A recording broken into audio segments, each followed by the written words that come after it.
क्या नहीं समझ में आ रहा है? उसको इशू कैसे करना है वही नहीं।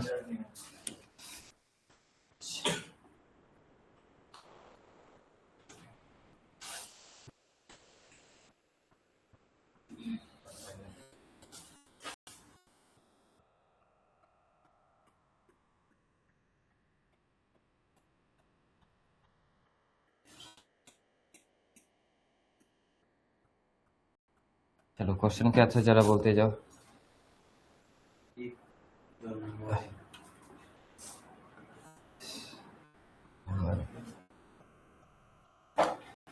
फॉलो करो। ठीक है, ये हमारा सॉरी क्या है, परचेज ऑब्लिक रिसिप्ट इशू और बैलेंस। ये चलो बोलते जाओ जरा। फर्स्ट डे से बोलते जाओ,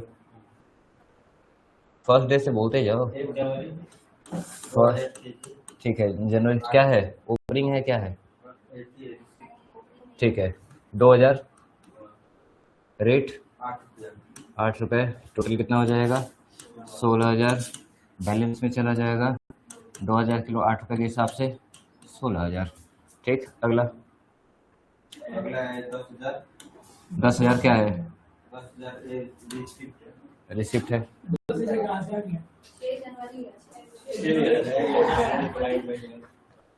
ठीक है, अगला है 6 जनवरी को। ठीक है, 6 जनवरी को कितना है हमारा? 600 किलो। 600 केजी, बस डेट देखेगा ही नहीं ध्यान से। 600 किलो एक ही हमारे पास है, कितने रुपये वाला? 8।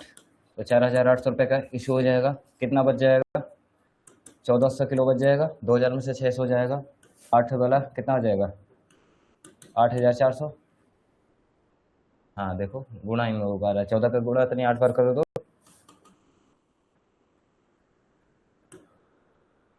बताओ,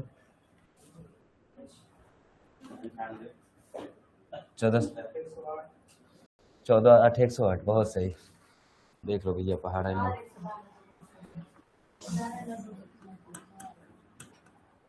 ठीक है, उसके बाद जरा बताओ कितना है हमारा। उसके बाद 6 तारीख के बाद क्या है हमारा? 6 तारीख के बाद 10 तारीख को फिर है, क्या है हमारा? 10 तारीख को हमारा 500 है। कितने रुपए वाला? 10 रुपये वाला। तो 5,000 का। ठीक है, यहाँ पे 1,400 किलो 8 रुपये के हिसाब से 11,200 का। और यहाँ पे आ गया 500 किलो 10 रुपये वाला 5,000 का आ जाएगा। ठीक, अगला क्या करना है? 10 के बाद कितना है? 12। 12 को क्या करना है? 600। ठीक है, अब जरा बताओ किस में से फीफो मेथड भी अप्लाई करना है इसमें, याद है ना? फीफो मेथड अप्लाई करना था, तो फीफो में कौन सा आ जाएगा? तो ठीक है, पूरा 600 8 रुपये वाला 4800। 1400 में 600 हो जाएगा कितना? 800। 8 रुपये के हिसाब से 6400। और 500 बच जाएगा पूरा 10 रुपये के हिसाब से 5,000। ठीक, अब यही नहीं आ रहा था तो क्या कहा जाए बताओ। डेट में तुम गड़बड़ कर दे रहे हो। ठीक, 12 के बाद कितना हमारा डेट है? दोनों साइड देखते जाओ। 15 है। 15 में फिर से क्या किया जाएगा? परचेज कितना? 409 रुपये। 409 रुपये के हिसाब से 3600। ठीक है, स्टॉक में आ जाएगा 808 रुपया 64,000। 510 रुपया 5,000। और कितना? 400 सॉरी 409 रुपया 3600 रुपया। ठीक, अगला आ जाएगा तुम्हारा 15 के बाद कितना है? 18। 18 है ना? 1200। अब 1200 देख लो जरा। 800 में से केवल कितना अवेलेबल रहेगा? आपको बेस स्टॉक कितना बता रखा है? बेस स्टॉक कितना बता रखा है? 200 किलो रखना है, 200 यूनिट मेंटेन रखना है। और वो भी कितने रुपए वाला? 8 रुपये वाला मेंटेन रखना है, ये तो रखना है। तो सर इसमें 8 रुपये वाला में जरा बताओ हम केवल कितना इशू कर पाएंगे? 800 में से 200 बचा दोगे तो 400 बच जाएगा। 8 रुपये वाले में से 200 किलो बचा के रखना है, तो 800 किलो में से कितना बच जाएगा? 600 ही तो बचेगा। 8 रुपये के हिसाब से 4800। बाकी इसको टोटल मांगा कितना था? इसमें मांगा कितना है? 1200। तो 400 इसमें से सॉरी 500 इसमें से दे देंगे पूरा। कितने रुपये वाला? 10 रुपये वाला 5,000। अभी भी 100 किलो देना है। 100 किलो किस में से दे दिया जाएगा? अब बात क्लियर हुआ? बेस में क्या मतलब था कि सर ये 8 रुपये वाला जो मटेरियल है उसमें से कितना बचा लेना है, 200 किलो बचा लेना है। तो 800 किलो में से केवल कितना हम इशू कर पाएंगे, 600 इशू कर पाएंगे। बाकी इसमें हमेशा अब कितना बैलेंस दिखेगा, हमेशा इसमें बैलेंस कितना दिखेगा, 208 रुपये वाला 1600 रुपये का, और यहाँ पे 300 दिखेगा 9 रुपये वाला 2700। याद रहे, अब अगली बार से ये कभी भी इशू नहीं किया जाएगा, ये हमेशा आपके बेस में बना रहेगा।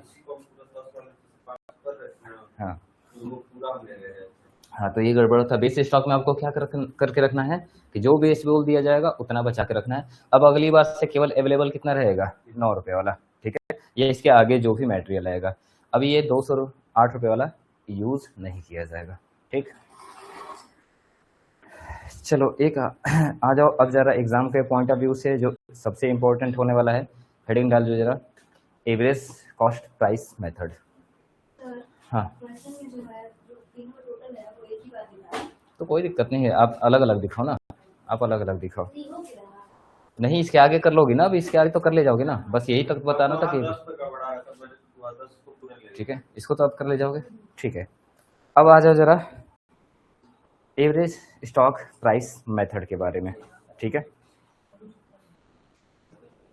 एवरेज का मतलब क्या होता है, बस इस बात को समझ लोगे तो होप सो कि आपको ये मेथड बहुत ज़्यादा दिक्कत नहीं करेगा।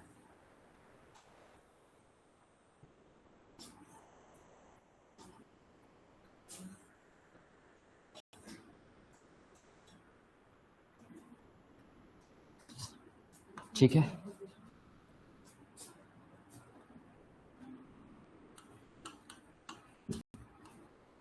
एवरेज प्राइस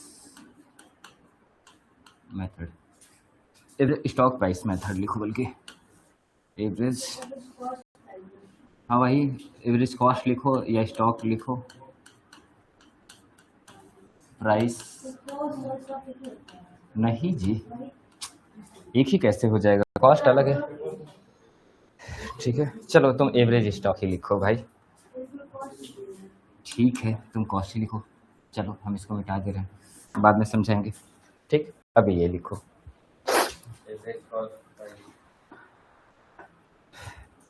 चलो एवरेज का मतलब क्या होता है भाई, तो बेसिक से हम लोगों ने समझा होगा कि सर देखो, जब भी हमारे पास डेटा एक से ज़्यादा होता है तो हम लोग नॉर्मली इसको किस में कन्वर्ट कर देते हैं, हमें भी किसी भी चीज़ की क्लैरिटी नहीं होती है तो नॉर्मली हम लोग उसको किस में कन्वर्ट करके बोला जाता है, एवरेज में। जैसे आप यहाँ पे डेली आ रहे हो, टाइम लग रहा है, आपके पास सियोरिटी नहीं है कि रोज़ कितना टाइम लग रहा है, तो ऑन एन एवरेज टाइम बता देते हो कि सर लगभग आने में इतना टाइम लगेगा, ठीक है। डेली का आपका खाने का कोई लिमिट फिक्स नहीं है, कितना खाओगे, कभी कम कभी ज़्यादा, तो घर में खाना कैसे बनता है आपके कम ज़्यादा से या ऑन एन एवरेज बेसिस पे, ऑन एन एवरेज बेसिस पे, ठीक है। आप ज़्यादातर जो काम करते हो जिसके बारे में श्योरिटी नहीं होता है, टाइम एग्जैक्ट या ठीक है कुछ भी एग्जैक्ट नहीं होता है, घर से बाहर जाओगे कितना खर्चा लगेगा एग्जैक्ट नहीं होता है, तो फिर हम क्या लेके जाते हैं, ऑन एन एवरेज बेसिस पे पैसा लेके निकलते हैं कि कितना खर्चा हो जाएगा। इसका मतलब जहाँ पे भी हमारे पास डेटा, ठीक है, बहुत सारे हों और हमें एक सिंगल पॉइंट ऑफ पे, ठीक है, पॉइंट पे डिसीजन लेना हो, तो नॉर्मली हम किसका यूज़ करते हैं, एवरेज का यूज़ करते हैं। चाहे एवरेज टाइम ले लो, एवरेज मनी ले लो, एवरेज क्वांटिटी ले लो, ठीक है। हमारे दुकान में सामान रहता है, स्टॉक रहता है, लेकिन हम क्या पूरा स्टॉक हमेशा भर के रखते हैं, नहीं। क्या स्टॉक हमेशा खाली रखते हैं, नहीं। हमेशा कौन सा स्टॉक रखते हैं, एवरेज स्टॉक, ठीक है, ताकि नॉर्मल डे में जो ग्राहक आ रहा है उसके ज़रूरतों को क्या किया जा सके, पूरा किया जा सके। बहुत ज़्यादा स्टॉक कर लेंगे तो भी हमारे पास ओवर स्टॉकिंग हो जाएगा, फालतू में पैसा हमारा फंसा रहेगा, क्वालिटी उसका ख़राब होगा, मेंटेनेंस का खर्चा बढ़ जाएगा। और बहुत ज़्यादा स्टॉक कम कर देंगे तो भी दिक्कत आएगा कि कस्टमर आएगा तो शायद स्टॉक ही ख़त्म हो जाए, कस्टमर को हम मीट आउट ना कर पाएँ, जिसकी वजह से डिससेटिस्फेक्शन वगैरह क्रिएट हो सकता है, ठीक है। फिलहाल हम यहाँ पे किसके बारे में बात करने जा रहे हैं, क्वांटिटी के बारे में बात नहीं करने जा रहे हैं, बल्कि किसके बारे में बात कर रहे हैं, कॉस्ट के बारे में। देखो हम लोगों ने बात किया था ना कि अलग अलग आप जो चावल लेके आ रहे थे एक ही कंटेनर में मिला दे रहे थे, ठीक है। और नॉर्मली हम सबको क्या कर रहे थे, अलग अलग प्राइस पे इशू कर रहे थे, केवल क्वांटिटी को ध्यान में रखा था। हम हर क्वांटिटी को बैलेंसिंग फिगर में एक ही साथ मिक्स करके दिखाते थे या अलग अलग दिखाते थे, अलग अलग दिखाते थे। अब नॉर्मली इस मेथड में करना क्या है कि भैया आपका क्वांटिटी भी मिक्स हो जाएगा और अमाउंट भी आपने जो खर्चा किया होगा वो भी मिक्स हो जाएगा। जैसे मैं कहूँ कि आपने 100 किलो चावल लेके आया 10 रुपये वाला किलो, तो टोटल खर्चा कितना, 1000 का, तो खर्चे में दिखेगा 1000 और क्वांटिटी में कितना दिखेगा 100 किलो। आप 50 रुपये किलो फिर से और चावल लेके आए, लेकिन इस बार 5 रुपये वाले लेके आए, तो टोटल खर्चा कितना हो गया हमारा 250 रुपये। 50 किलो 5 रुपये के हिसाब से कितना हो गया 250। लेकिन अगर टोटल स्टॉक की बात की जाए तो सर जो 100 किलो पहले लाया था और 50 किलो जो लाया था, दोनों एक में क्या हो जाएंगे, मिक्स हो जाएंगे। इस बार अलग अलग रिकॉर्डिंग नहीं रखा जाएगा, बल्कि दोनों को क्या कर दिया जाएगा, मिक्स कर दिया जाएगा। ठीक है, इसी हिसाब से टोटल खर्चा भी हमारा क्या हो जाएगा, मिक्स हो जाएगा। जैसे अगर बैलेंसिंग फिगर में मैं सबसे पहले क्या करता था कि 100 किलो लाया हूँ 10 रुपये वाला, तो 1000 यहाँ पे दिखाता था, और फिर से 50 किलो लाया हूँ 5 रुपये वाला, तो इसको 250 अलग दिखाता था, अलग अलग शो करता था। ठीक है, इस मेथड में हमें क्या करना है सर, हमें क्वांटिटी को क्या कर देना है, मर्ज कर देना है, प्राइस को क्या कर देना है, ठीक है, क्वांटिटी को क्या कर देना है, मर्ज कर देना है। हाँ, इस मेथड की एक सबसे बड़ी लिमिटेशंस होती है, जो मैं आगे देखूं बताना पड़ेगा, हाँ बताना पड़ेगा। ठीक है, तो हमें क्या कर देना होगा, यहाँ पे क्वांटिटी को नॉर्मली मर्ज कर दिया जाएगा और एक एवरेज प्राइस लिया जाएगा। एक कौन सा प्राइस लिया जाएगा, एवरेज प्राइस लिया जाएगा। लेकिन इस मेथड की सबसे बड़ी क्या है ना कमी, आपको यही दिक्कत लगेगा कि एवरेज निकालना कैसे है। एवरेज सर निकालने का दो तरीका होता है। आप नॉर्मली दुकानदार क्या करते हो, 100 किलो और 50 किलो मिलकर कितना बन जाएगा 150 किलो, और आपने 150 के लिए टोटल खर्चा कितना किया है 1250 रुपये किया है, बोलो। तो आप सोचोगे कि सर 1 किलो कितने का बेचा जाए, तो जितना खर्चा हुआ है डिवाइडेड बाई जितना क्वांटिटी है उसी से डिवाइड कर देंगे, जो रेट आएगा उसी रेट पर हम क्या करेंगे, सारे चावल को बेचेंगे, हमारा पूरा 150 चावल बिकते ही पूरा पैसा वापस आ जाएगा।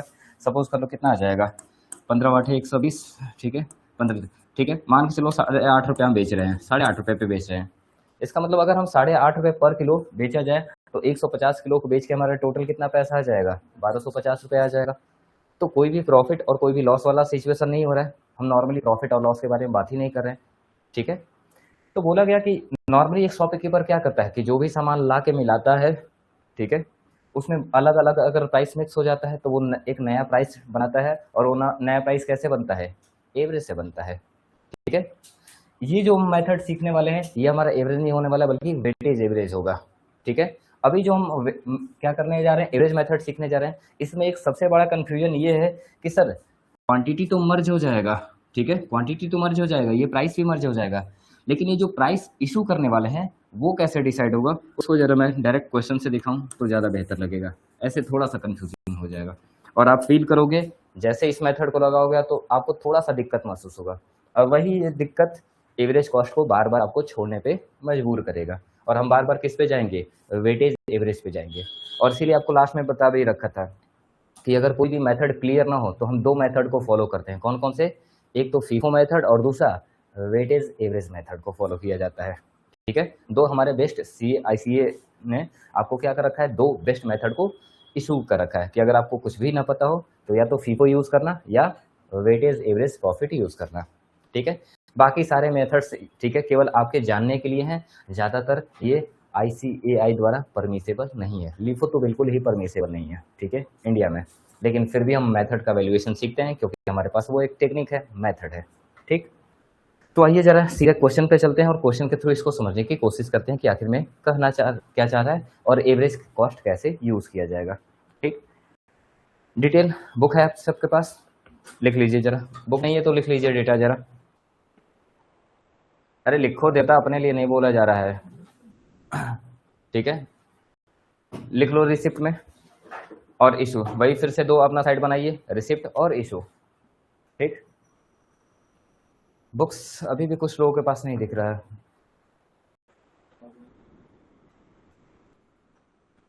तब कुछ जोक मार रहे हैं फिर कौन है बात की,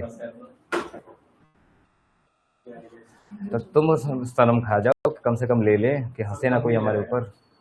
हाँ, कब आ जाएगा वो, कल आता ही रह जाएगा। चलो जी, ले लो जरा, अरे लिखो जरा रिसिप्ट में, लिखो रिसिप्ट में जरा, डेट लिखो जरा 4 दिसंबर, 200 यूनिट्स, 10 रुपये रेट, क्वांटिटी में 200 किलो, किलो लिख लो यूनिट लिख लो आपकी मर्जी। ठीक है, 200 किलो 10 रुपया, रेट हमारा कितना है 10 रुपया। अगला डेट लिखिए 18 दिसंबर, 300 किलो 12 रुपया। अगला है लास्ट 22 दिसंबर, 100 किलो 16 रुपया हो गया। अब इशू में आ जाइए, 6 दिसंबर 100 किलो 100 kg हो गया। 20 दिसंबर 20 दिसंबर 200 kg 200 किलो। और लास्ट है 25 दिसंबर 300 किलो।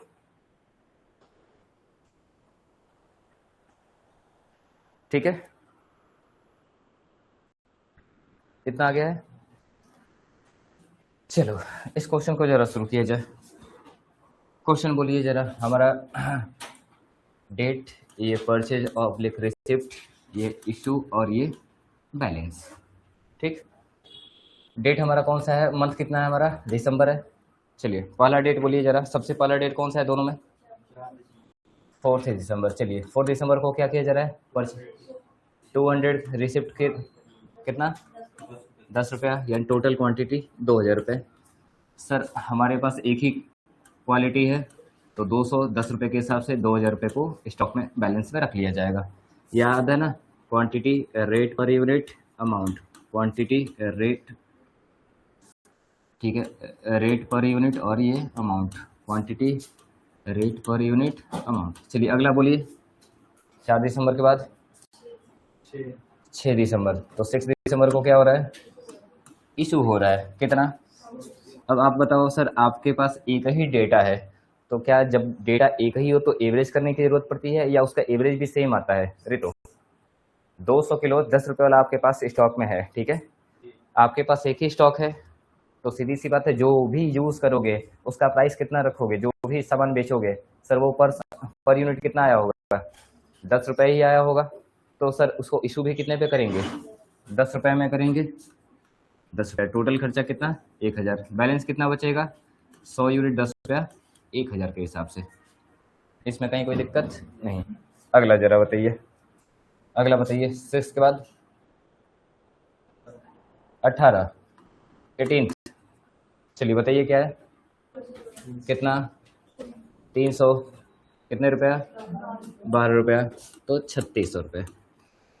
यहाँ पे हम लोग क्या कर रहे थे, देखो यहाँ पे जनरली देखोगे ना कि आप सॉल्यूशन में रेट पर यूनिट का, ठीक है, कॉलम गायब होगा। क्यों गायब होगा, क्यों गायब होगा उसको जरा अब समझ लिया जाए। अभी आप सॉल्यूशन अगर बुक्स में देख रहे होगे, जिसके पास बुक होगा अगर आप देख रहे होगे तो सर यहाँ पे रेट वाला जो कॉलम होगा ना वो नॉर्मली आपको क्या कर दिया गया है, एबोलिश कर दिया गया है। अब क्यों एबोलिश किया जा रहा है इसको जरा समझ लो, क्यों एबोलिश किया जा रहा है, क्यों हटाया जा रहा है इसको जरा समझ लीजिए। सर हमने यहाँ पे क्या बोला था कि जो भी मटेरियल आएगा वो मटेरियल अलग अलग रिकॉर्डिंग करने की जगह हम उसको क्या कर देने वाले हैं, मिक्स कर देने वाले हैं, मर्ज कर देने वाले हैं। तो जरा बताओ आर्यन, आपके पास पहले कितना था 100 kg, नया कितना आ गया 300, टोटल कितना आ जाएगा, टोटल क्वांटिटी कितना हो जाएगा, सॉरी 400 किलो हो जाएगा, ठीक है। अच्छा ये बताइए पहले वाले के लिए आपने जो 100 किलो बचा हुआ था उसका दाम कितना था 1000 रुपये, और जो नया वाला उसका दाम कितना हुआ 3600, टोटल आपका खर्चा कितना हुआ 4600, ठीक है। अब यहाँ पे रेट का कॉलम क्यों गायब किया गया ये जरा समझ लो, क्योंकि सर हमने दोनों ही क्या कर दिया है, दोनों ही क्वांटिटी को क्या कर दिया है, मर्ज कर दिया है, ठीक है। अब दोनों क्वांटिटी मर्ज है तो हमें नहीं पता है यहाँ पे, ठीक है, क्लियर नहीं पता चल जा रहा कि इसमें कितना कौन सा वेट वाला है या कौन सा प्राइस वाला कितना मटेरियल है। हाँ, इशू करते समय आपको हर बार बस ये दिमाग में रखना होगा कि कौन सा मटेरियल कितने रुपए का बचा हुआ है। एक छोटा सा मैं बात अगर इसमें समझा दूं तो और भी ज़्यादा आसान हो जाए। आप जानते हो क्या करना है, एक साइड में आपको और हिसाब किताब रखना पड़ेगा। इस मेथड की बस यही कमी है कि आपको एक साइड में छोटा सा हिसाब किताब रखना पड़ता है। किस चीज़ का, केवल और केवल क्वांटिटी का। किसका हिसाब रखना पड़ता है, केवल क्वांटिटी का। सर सबसे पहले हमारे पास कितना किलो आया था, 200 किलो आया था, बोलो ना, ठीक है। इसमें से हम कितना इशू कर चुके हैं 100, ठीक है, रेट भी लिख दो, 200 आया था कितने रुपए वाला, कितने रुपए वाला था वो 10 रुपये वाला। सर इसमें से कितना इशू हो चुका है, कितना इशू हो चुका है 100 इशू हो चुका है 10 रुपये वाला। तो अभी भी कितना बचा होगा सर, इसमें 100 किलो बचा होगा 10 रुपये वाला, और नया वाला कितना आ गया 300, इसमें आ गया कितने रुपये वाला 12 रुपये वाला आ गया। तो टोटल क्वांटिटी कितना बन गया होगा 400।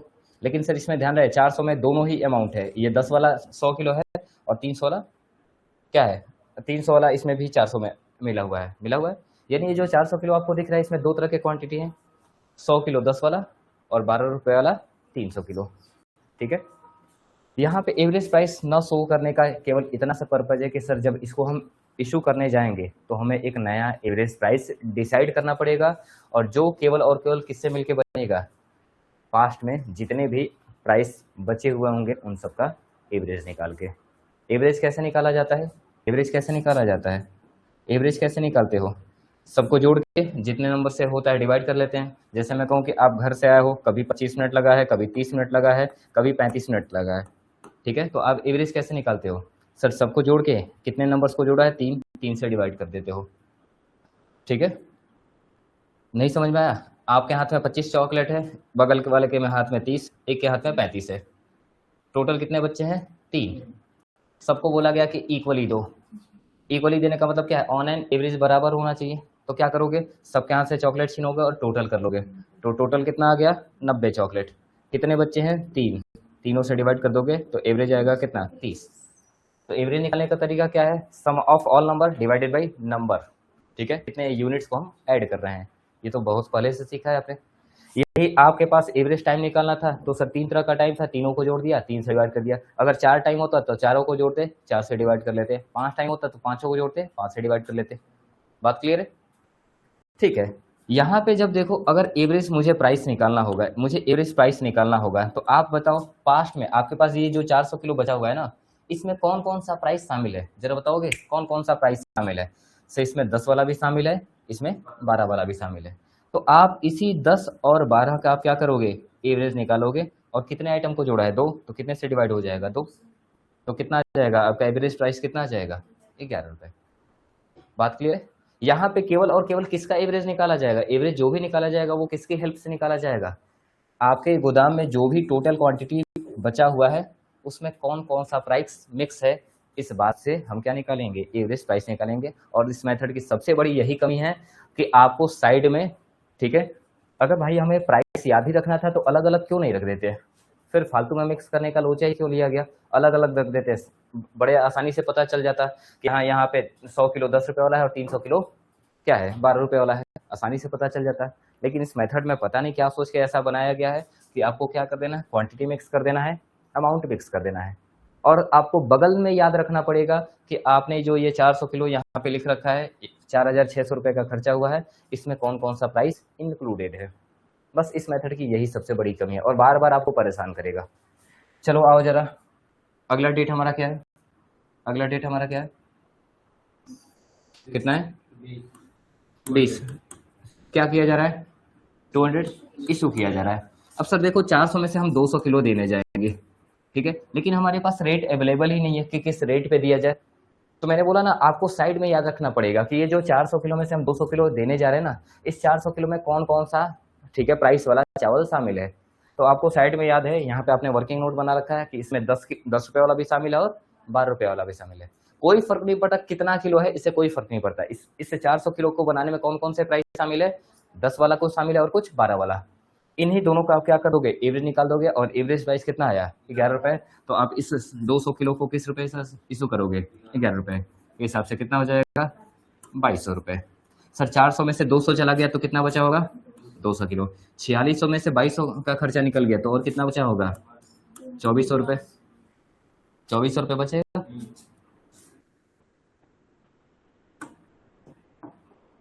ठीक है, चलो अगला क्या है हमारा डेट? अच्छा अच्छा, एक मिनट रुक जाओ। 200 किलो चला गया तो इसमें से 200 माइनस वर्किंग नोट में भी कर लिया जाए, वर्किंग नोट में भी माइनस कर लिया जाए। सर देखो ना, 200 इसमें से माइनस कर देंगे तो कितना बच जाएगा? 200 किलो बच जाएगा। लेकिन अब यही आपको तय करना पड़ेगा कि आखिर में वो 200 किलो में से कौन सा सामान चला गया होगा, कौन सा प्राइस वाला सामान खत्म हो गया। फिर से वही फीफो मेथड अपनाओ। सर 100 किलो इसमें से गया होगा और 100 किलो इसमें से गया होगा। हम पहले कौन सा प्राइस इशू करते हैं? जो पहले आया होगा, कुछ भी ना हो तो हम कौन सा मेथड यूज करते हैं? फीफो। 10 और 12 में पहले कौन आया था? 10 वाला। तो सर 10 वाला पहले इशू किया होगा, लेकिन इसके पास मैक्सिमम क्वांटिटी कितना है? 100 किलो। तो सर ये पूरा खत्म हो गया होगा।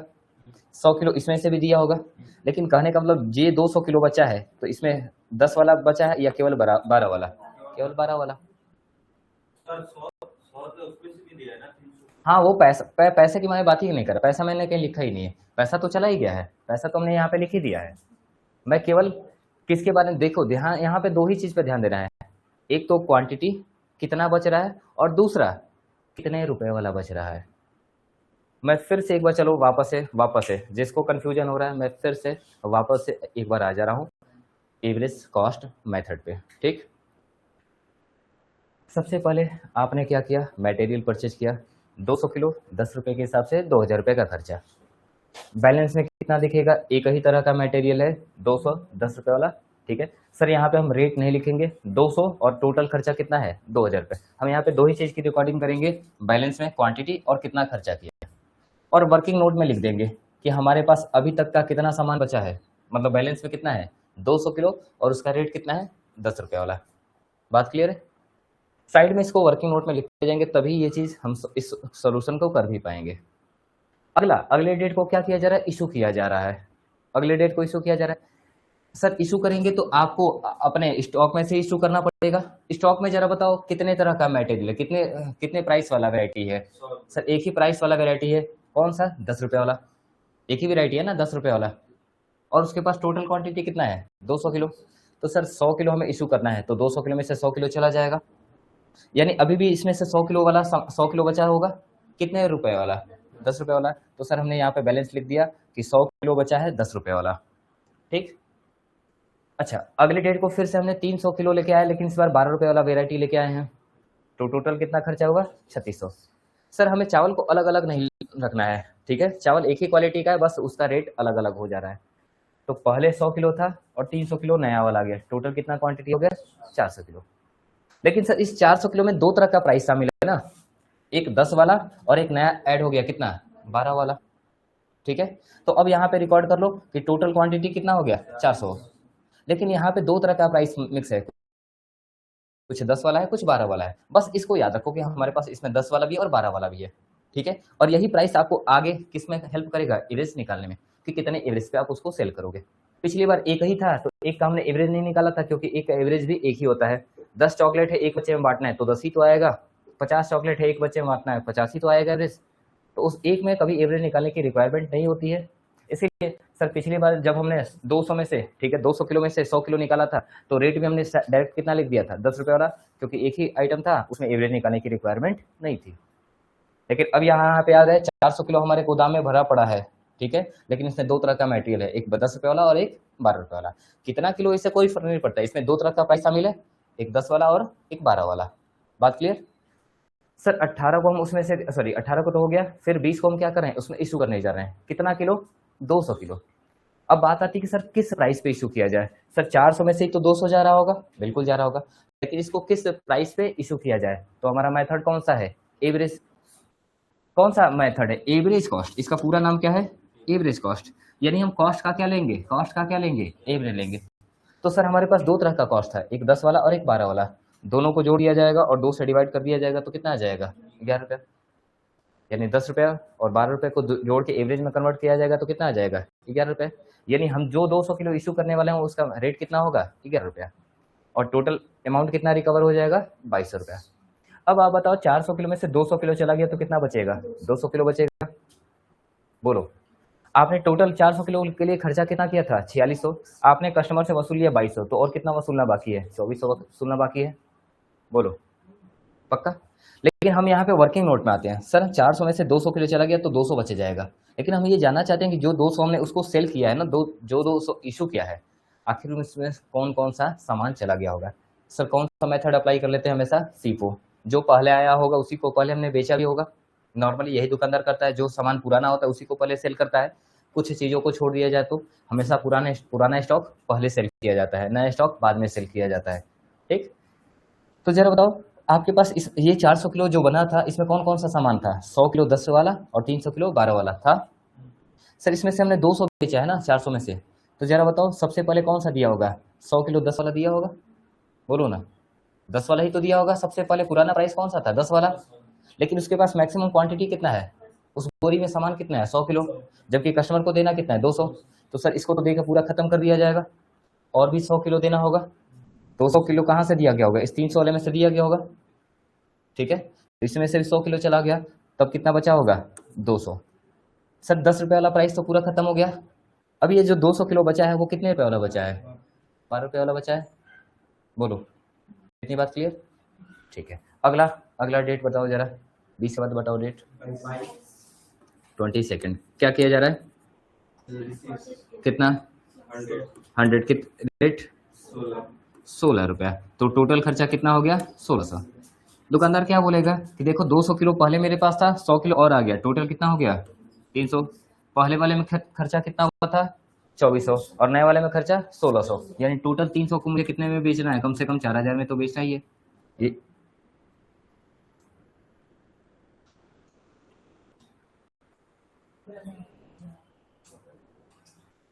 कहाँ से हिल गया?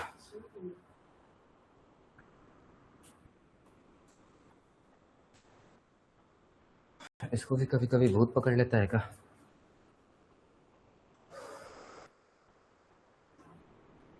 लाइफ गुड लग रहा है, केवल टीवी में अच्छा लगता है। लाइफ गुड जैसा कुछ नहीं, सब गुड से है। गुड तो कुछ नहीं, कुछ बस परचेज ही नहीं करना है, किडनी भी बेच डालनी है।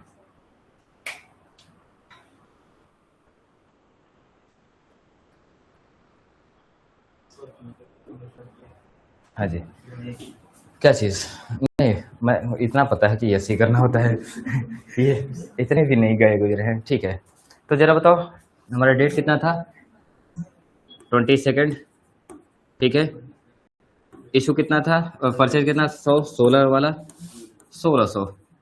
शॉपकीपर ने क्या कर दिया? दोनों क्वांटिटी को मिक्स कर दिया, 200 और 100 किलो। टोटल कितना हो गया? 300। पैसा 2400 पहले फंसा था, 1600। टोटल कितना खर्चा हो गया हमारा? 4000। लेकिन यहाँ पे ध्यान रहे सर, 100 किलो आया है तो 100 किलो इसमें क्या कर दिया जाएगा? ऐड कर दिया जाएगा। 100 किलो ऐड किया जाएगा, लेकिन इसका रेट कितना है?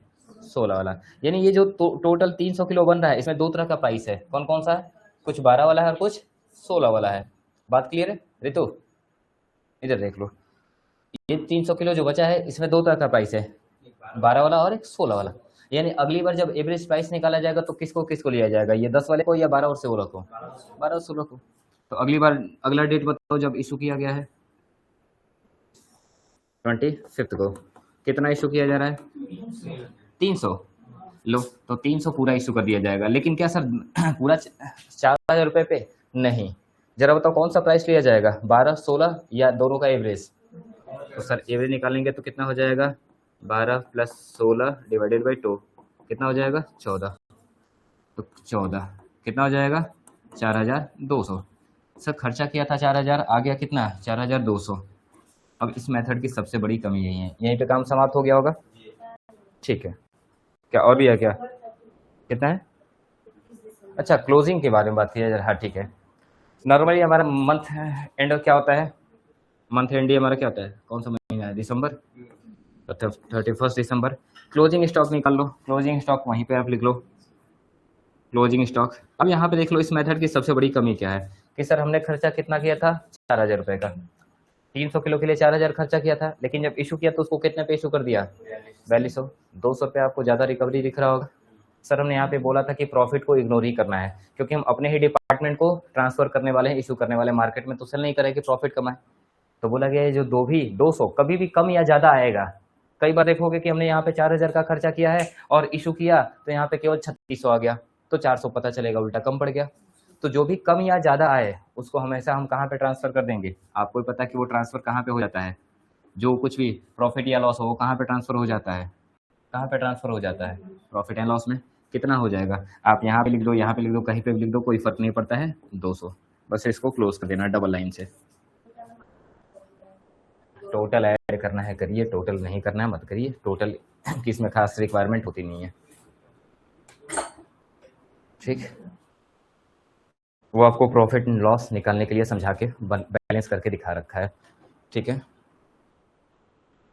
बस इतना याद रखना कि जो भी डिफरेंस आएगा उसको एट द एंड हम कहाँ पे ट्रांसफ़र कर देंगे? प्रॉफिट एंड लॉस में। इस मेथड की सबसे बड़ी कमी यही चीज़ है।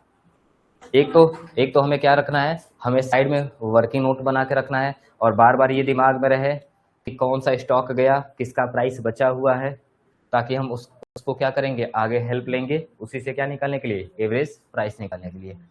ठीक है, तो इसमें कई बार आपको कन्फ्यूजन मिलेगा, ये मेथड ही ऐसा है कि जो बहुत कन्फ्यूजन करता है, और इसलिए मैं इस पर बहुत ज़्यादा फोकस भी नहीं करता हूँ।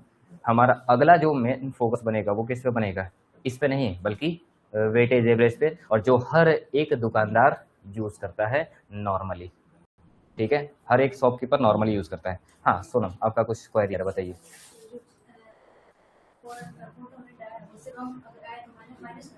हाँ तो माइनस आएगा तो हम यहाँ पे माइनस नहीं लिखेंगे, हम हमेशा कहाँ पे ट्रांसफर कर देते हैं, प्रॉफिट एंड लॉस में।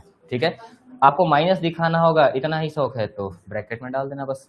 ठीक है, अदरवाइज आपको इतना पता है कि वो प्रॉफिट एंड लॉस के लॉस होगा तो डेबिट साइड चला जाएगा, प्रॉफिट होगा तो क्रेडिट साइड चला जाएगा। पर इसका प्रॉफिट एंड लॉस से बेसिकली कोई कनेक्शन खास नहीं होता है।